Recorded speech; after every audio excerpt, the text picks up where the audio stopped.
Evdə təhlükəsiz bir məkan yaratmaq olar. Kiçik uşaq üçün təhlükəsiz məkan yaratmaq valideynlər üçün vacib bir vəzifədir. Uşağın təhlükəsizliyi ev mühitinin düzgün təşkilindən başlayır. Budur, körpə üçün təhlükəsiz məkan yaratmağa kömək edəcək bir neçə tövsiyə. 1. Təhlükəli əşyaların uzaqlaşdırılmasıdır. İlk addım uşağın əl çatdığı zonadan bütün təhlükəli əşyaların uzaqlaşdırılması olmalıdır. Bura iti, ağır və kövrək əşyalar, dərmanlar, məişət kimyəvi maddələri və digər potensial zərərli maddələr daxildir.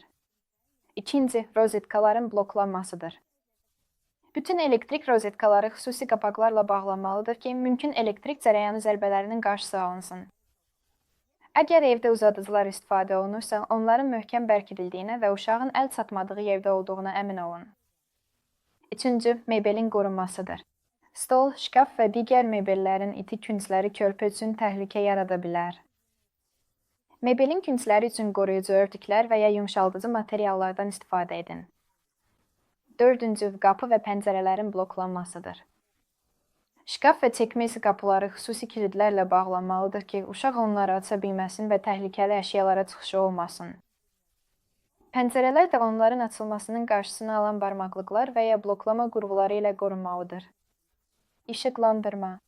Otaqda yaxşı işıqlandırma yıxılma və toqquşma ilə bağlı xəsarətlərin qarşısını almağa kömək edir. Otaqda uşağın təsadüfən mebelə və ya digər maneələrə dəyə biləcəyi qaranlıq yerlərə xüsusi diqqət yetirin. 7. Döşəmələr və xalçalar. Əmin olun ki, döşəmələr hamar və sürüşkən deyil. Xalçalar möhkəm şəkildə bərkidilməlidir ki, sürüşmə ehtimalı olmasın. Uşağın ayağını dolaşa biləcək uzun tüklü xalçalardan istifadə etməkdən çəkinin.